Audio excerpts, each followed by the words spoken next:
All right, thanks, LJ. And I am Jeannie Wilson. As LJ said, I am a proposal manager with the research development team here at Knowledge Enterprise. As you can see on this slide, I help ASU researchers create compliant, competitive, compelling proposals. I leverage a decade of editing experience, and 3 of those years have been here at ASU editing proposals, both to federal and philanthropic funders from ASU or for ASU faculty.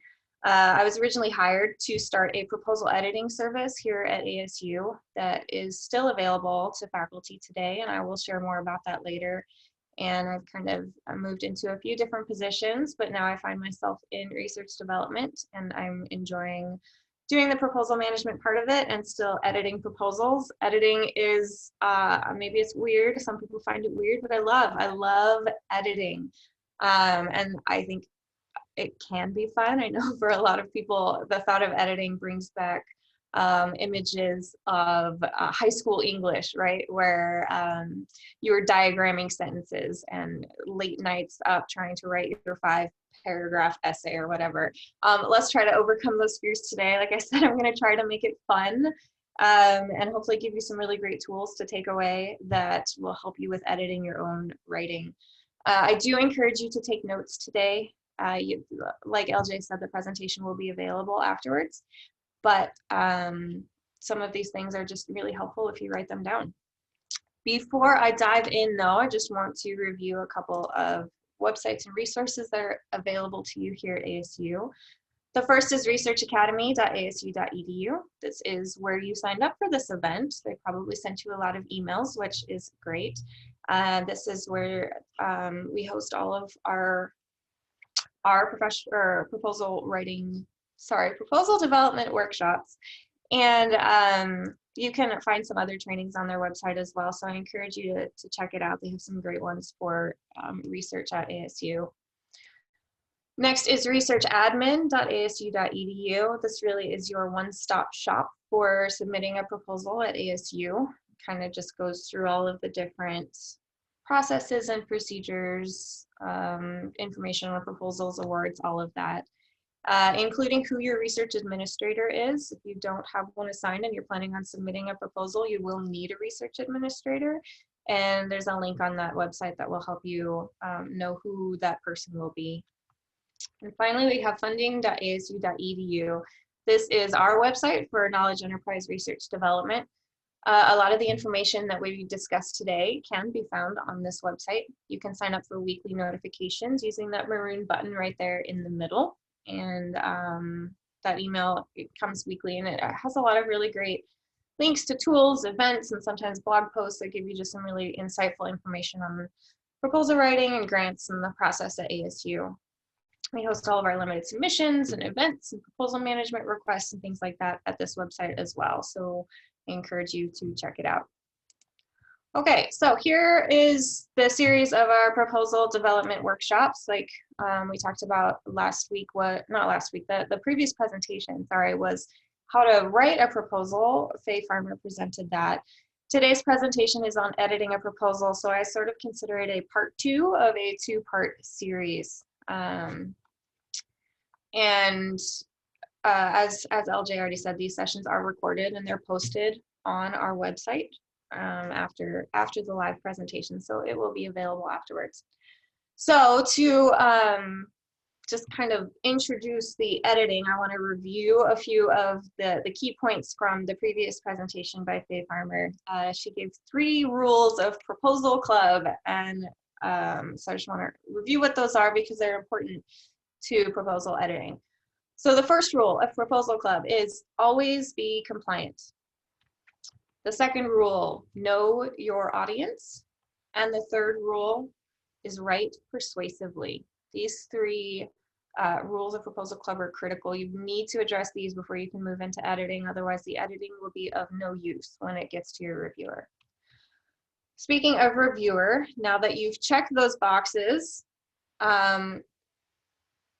we need to address who our audience is, right? That was Proposal Club rule number 2. So I want to talk a little bit about your reviewers and sort of frame today's presentation with them in mind. So I want to give you what we call the 12-12-12 rule. Okay, so when editing, consider that your reviewer is reading your proposal at 12 o'clock midnight. They've been reading proposals for 12 hours now, and yours is the 12th proposal. Oh, and on top of it, they're on a plane to the peer review panel. And on top of all of that, they're not getting paid to do this, right? They have a day job. So how do you make your proposal stand out in this pile of proposals? We want to make it easy on your reader. We want to make it easy on the reviewer. We want to give them a document that's pleasant to look at, exciting to read, a breath of fresh air when they read your proposal after reading a handful of really poorly edited proposals, of which yours will not be one because you have taken this workshop. So today I'm going to walk you through some practical steps to edit your own work. And there are really a lot of ways that I could have approached talking about this topic today, but the way I decided to do it is to take a look at the proposal at different levels of editing. So to start, we're going to take a look at the document as a whole, and then we'll move into editing at the section and paragraph level. After that, I'll discuss editing at the sentence level. Next is down into the word level. And finally, we'll get into the tiny details of punctuation, grammar, things like that. So let's get started at the document level. My first tip, and one of the most important tips, is to make sure that you always follow the guidelines laid out in the RFP. If they don't give you explicit instructions for formatting the document, we always recommend that you follow the structure that they use in the RFP itself. For more information on this, you can go back and listen to Tara Morley's presentation. That was a couple workshops back on September 22nd. It's titled Creating a Responsive Proposal. So you'll get a lot more details on how to do that. But the guidelines that you'll find in the RFP include things about the content, of course, but they include other things like titles that you should use, what headings, the formatting that you should use, spacing, fonts, graphics, captions, page numbers, tools like that that don't really have anything to do with the content itself, but really do make the document look inviting to your reviewer. Now, for headings, a really great tool to use is the styles feature in Word. You can format each heading level ahead of time and then apply that heading every time you reach a new section while you're writing. And this will ensure that all of your headings are consistent throughout, which I know can get tricky, especially when you get up to 15, 20, 30 pages. So here is just what the styles option looks like in the ribbon on Word. You can change how each of these headings appears just by right-clicking and updating it. They don't have to look the way that they look pre-programmed. So yeah, I highly recommend that you use these features and learn more about it and apply them to your own writing. It really eases or simplifies the writing process. Okay, next tip is to break up the text. I love to see white text wherever it is possible. Sorry, not white text. Don't use white text. That would not make sense. White space. Use white space wherever possible. White space is a graphic design concept. Blank space really draws attention to certain parts of the page.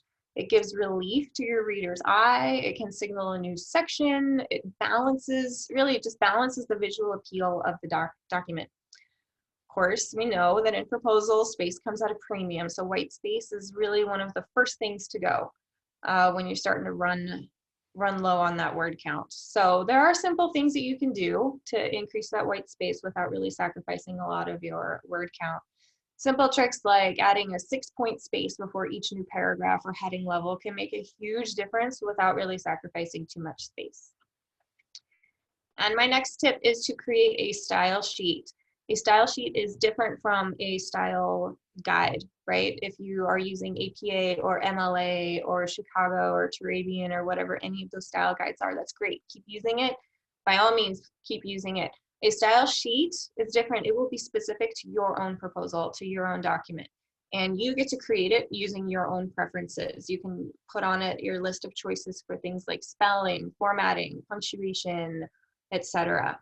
So you can include like your formatting for each level of the heading. If you have lots of acronyms, you can write your acronyms on here to make sure you get the acronym right each time.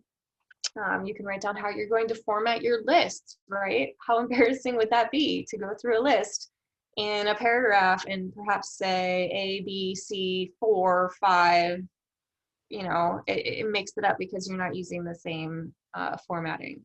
Word choice, you can put word choice on this style sheet. For example, do you use United States, US, USA? Do you put periods in US or no periods?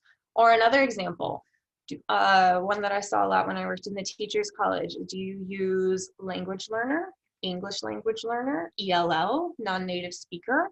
All of those are different variations of words that mean the same thing or mean a slightly different version of the same thing. And in that case, pick one, use it consistently, and in those cases, make sure that you use the terminology that the sponsor uses in the RFP.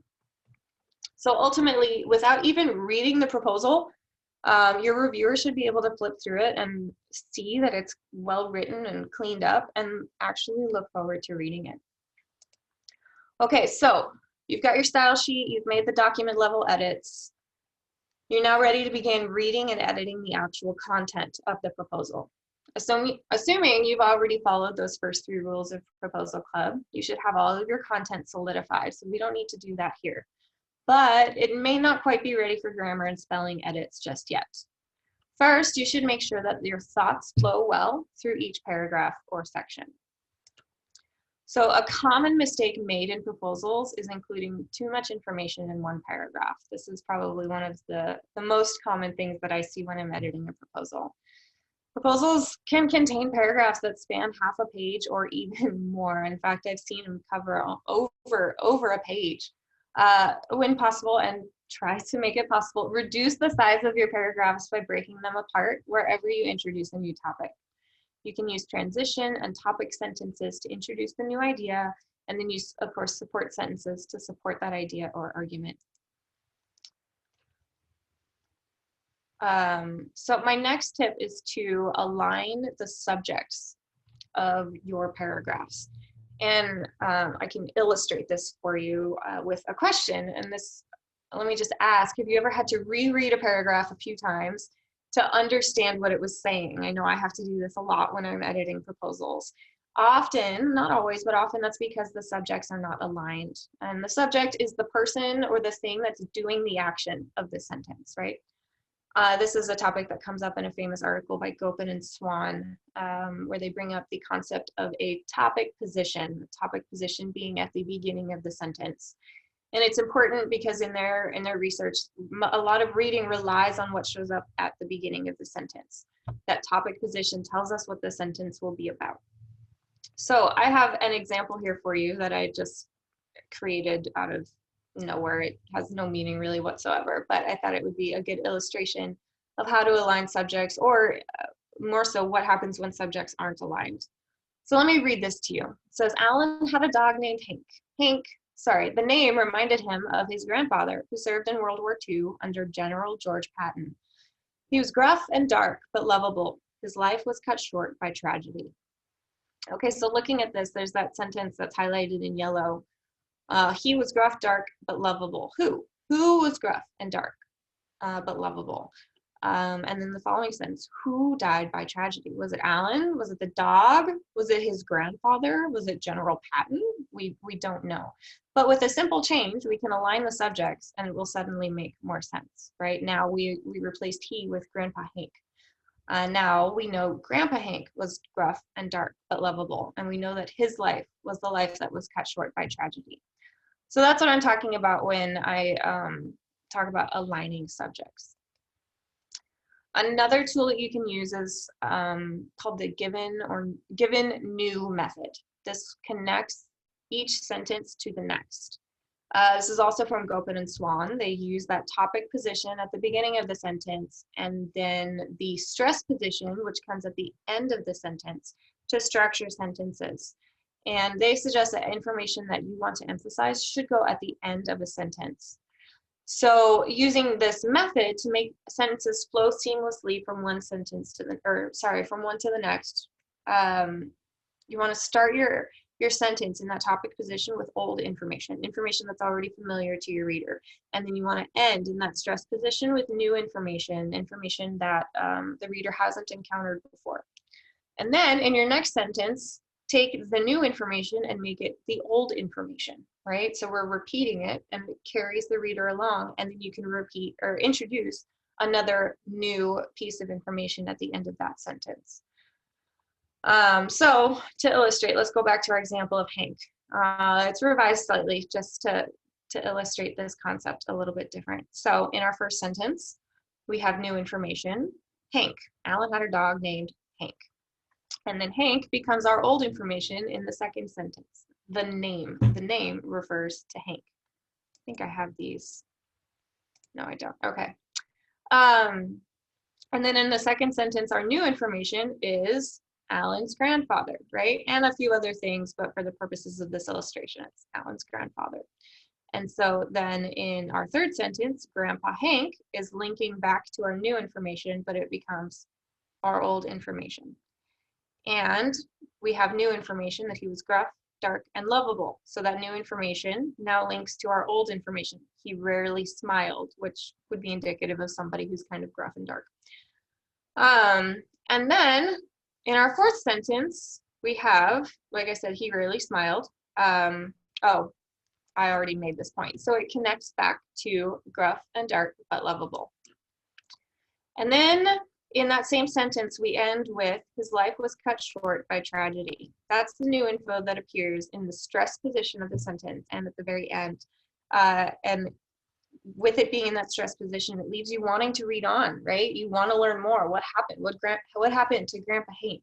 And what was the tragedy that happened to him? So here's a little bit more of an academic example. I pulled this from a textbook actually on writing proposals, but it's a really great illustration of using both the aligning subjects and the given new method. So I'm gonna read this paragraph to you. I'm sorry if it's monotonous, but I promise this is a helpful exercise just to see how it all works together. So it's because clear writing is equated with sincerity and trustworthiness by most readers, style is important in proposal writing. The soundness and honesty of an argument will be questioned by readers if the meaning of a proposal is hard to interpret.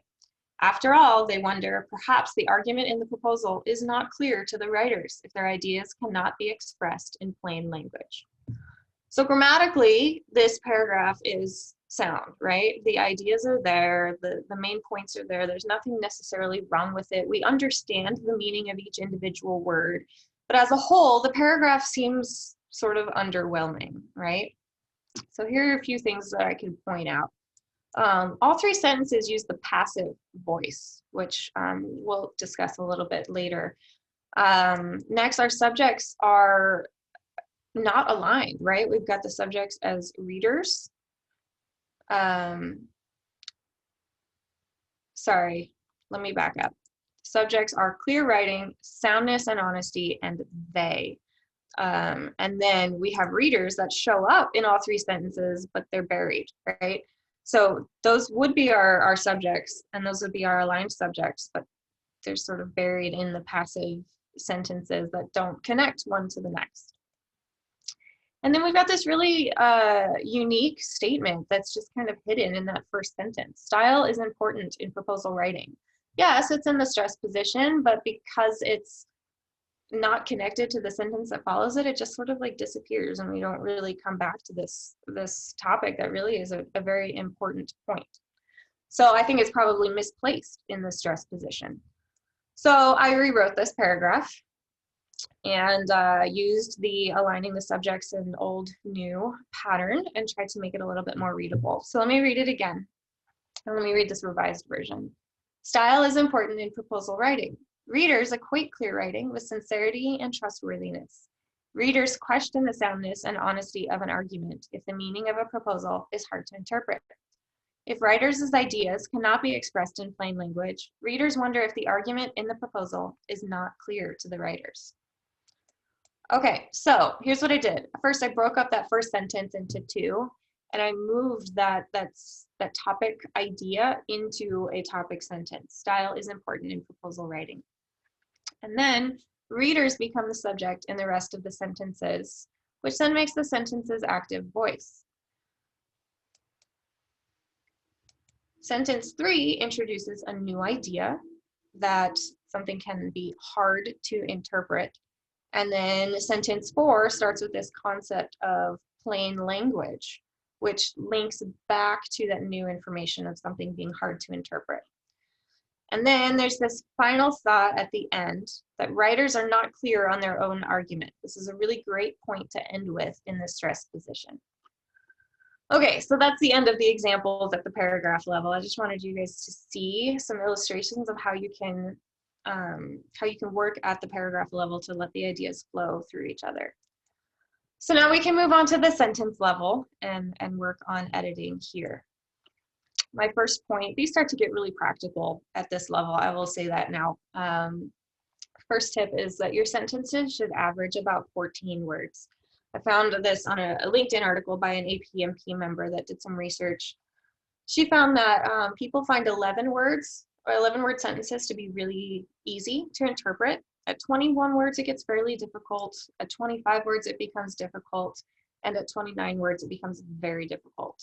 So as I said, the average should be 14 or less.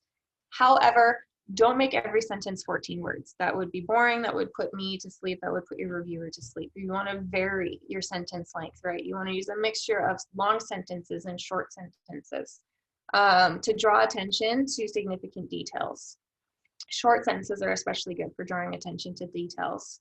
Long sentences should be your exception, but they're really good for, explaining those details and elaborating on concepts. And in addition to this 14-word average, I prefer to see sentences less than 4 lines long. If they get to be more than 4 lines long, my eyes get wide and I get scared that I'm not going to be able to understand what's happening in the sentence. So just as an illustration, let's imagine these are blocks of text.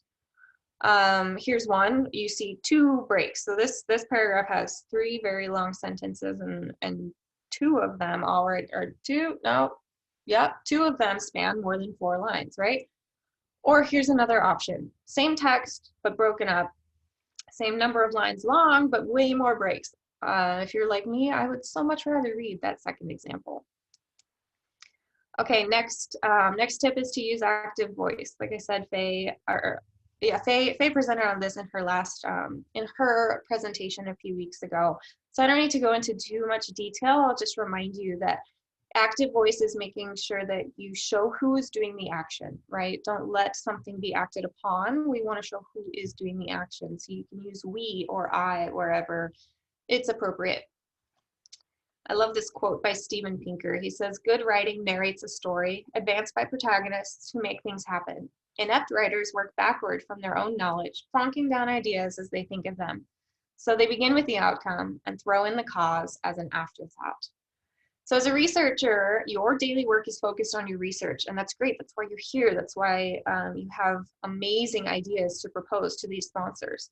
But your natural focus will be on that end product. In a proposal, however, you need to focus on how you're going to reach that end product. That's what's going to persuade your reviewer. Yes, you need to prove that you know what you're doing, but you also need to prove that you know how you're going to get there, which is why we use active voice. Okay, real quick, I just want to touch on a few tips that common challenges that I have noticed in my experience working with non-native speakers. I have a master's degree in teaching ESL, and I've worked with many non-native speakers on their academic writing. But I do think that these tips are actually really valuable to native and non-native speakers alike. So yeah, anyway, I just want to go over them real quick. The first one being articles and prepositions. Articles like a and the, or prepositions like until or by. Those are easy to mix up for native and non-native speakers alike, but especially for non-native speakers. For example, someone might write, "I will arrive until 6 p.m." when really it should be, "I will arrive by 6 p.m.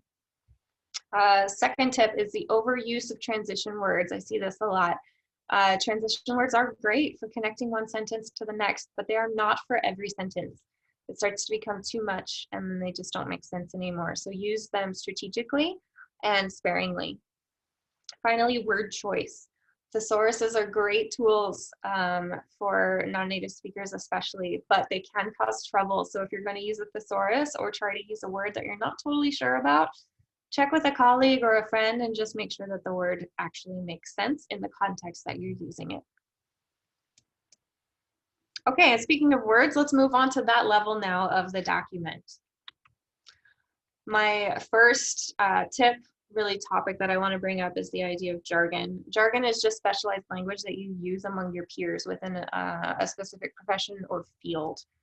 Sometimes it's good, sometimes it's bad. As you can see on this slide, this gentleman chose the wrong audience to talk about mutations and C3 something that I can't even pronounce. I feel more like the person on the right. I have no idea what he's talking about. He's using jargon. It doesn't make sense to me.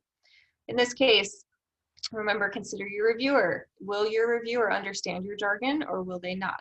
Typically, your reviewers will have some knowledge of your field, but they're not going to have the specialized knowledge that you do. So wherever possible, replace jargon with plain English. Okay, I want to give you I kind of just fire a few quick tips at you for other word use. But first, there's this title of a journal article at the bottom. It says consequences of erudite vernacular. I can't even say that word. Vernacular utilized irrespective of necessity, right? This is just a perfect demonstration of the rules that I'm about to go through not followed. Okay, so first rule, use shorter words.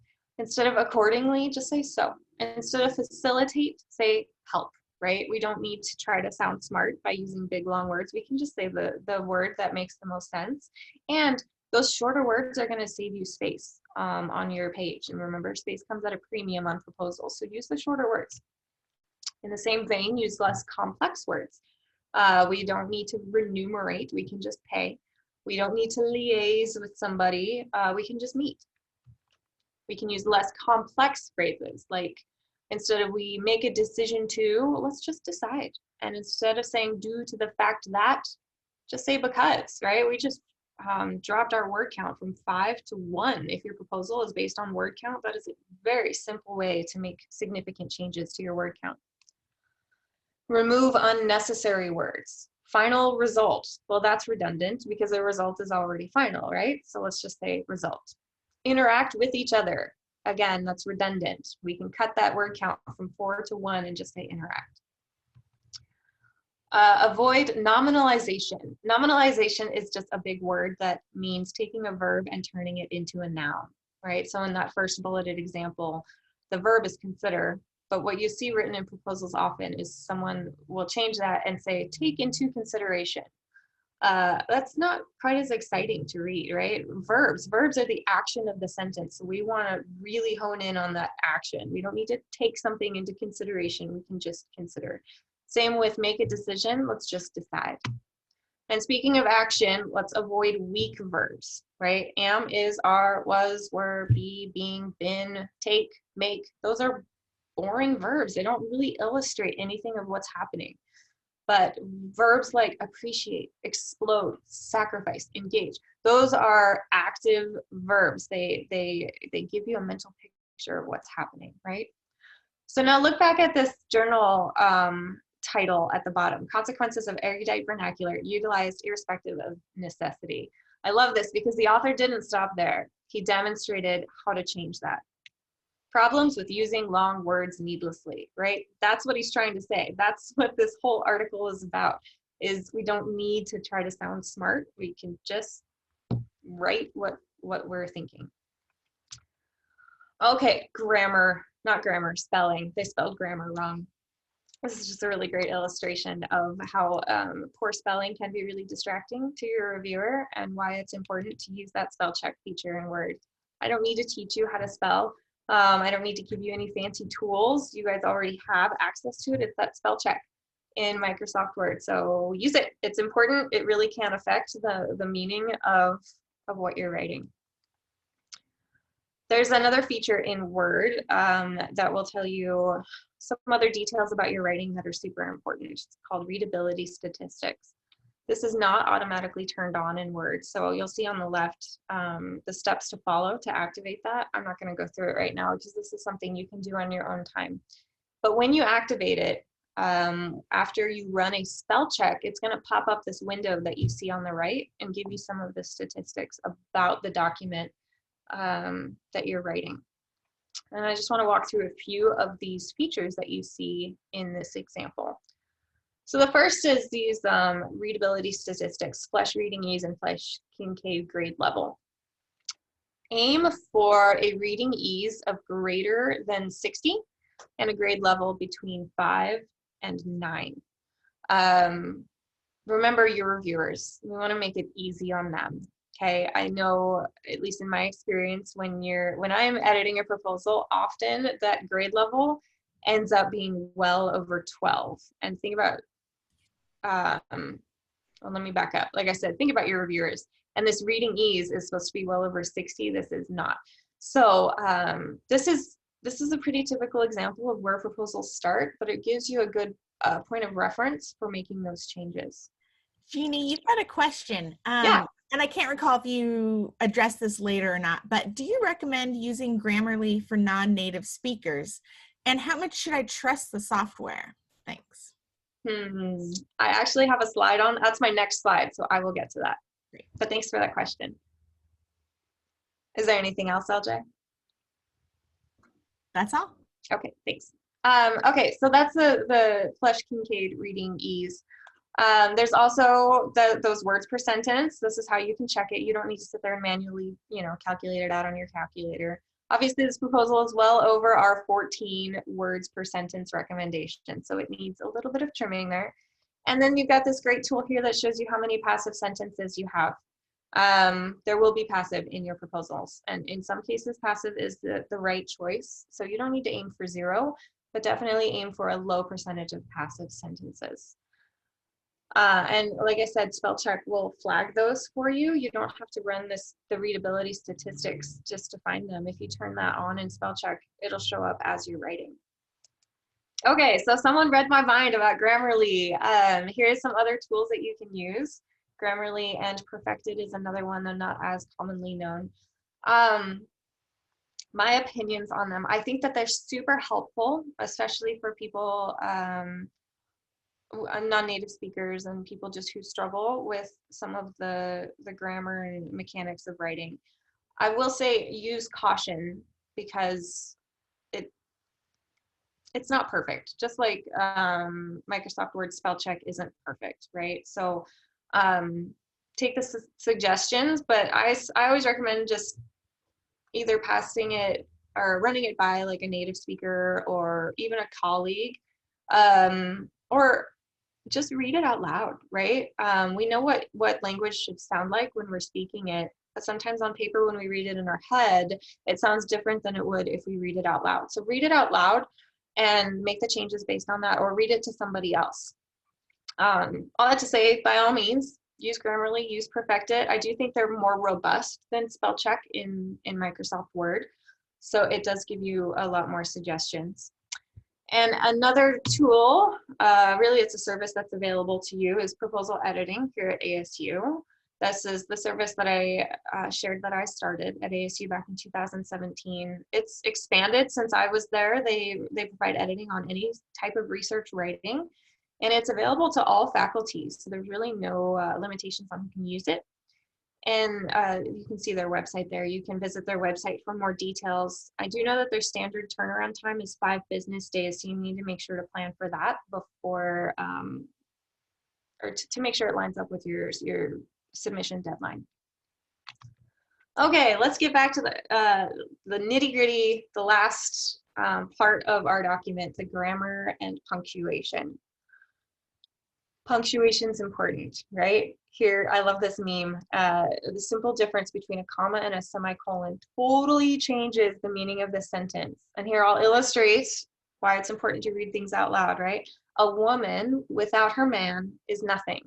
Or a woman without her man is nothing, right? The words are exactly the same. The only difference is that comma and semicolon, but 2 totally different meanings of that sentence. Here's another example. This is actually a book by Lynn Truss, and I love it. It's such a great illustration of why grammar is important. And these pandas, right? Are they eating shoots and leaves, Or do they come in and eat, then shoot up the place and then leave, right? Grammar matters. And just a reminder, spell check in Word will check your grammar. So again, I don't need to teach you grammar. It's just a reminder to use those tools that will help catch these tiny details that really can make a huge difference in how your reviewers understand what you're writing. Okay, and 5 real quick tips about grammar and punctuation. First, use 1 space after a period, not 2. 2 spaces goes back to typewriter days of word processing, which I'm a little bit sad to say I remember those days, but don't date yourself, right? We don't need to do that anymore. We have modern word processing. We don't need 2 spaces after the period. Save the space. That's not where you should be adding white space. Next, place your punctuation inside the quotation marks, not outside. Flipping the quotation marks in the period is a British English thing, and if you're in England, go for it, but right now we're not. So put that period inside the quotation marks. The only exception is if you have a parenthetical citation that follows, then your period goes at the end and outside of those parenthetical citations. Next is avoid contractions. Don't do it, or rather, do not do it. Do not use contractions in written English. Colons are great. They introduce a list. Make sure that you use them appropriately. And semicolons are, they look similar, but I think they're really underappreciated and underutilized. These are a valuable tool that they connect 2 related but complete thoughts, right? So it has to be complete sentences and they need to be related, and then you can join them by that semicolon to show the relationship. But don't mix up the colons and the semicolons. Okay, that's it. That's all I have for you. That's the end of grammar and punctuation. I could probably talk a whole lot more about a whole lot of other things with editing, but this should be a really great start for you, just to do a good job of editing that proposal and making sure it's well polished and ready to submit to your sponsor. And that is all I have for you. I suppose we can take questions, I think is Yes, thank you, Jeannie. Please feel free to ask your question, unmute yourself, put it in the chat box, and we'll just wait. I can stop the recording if that feels a little better.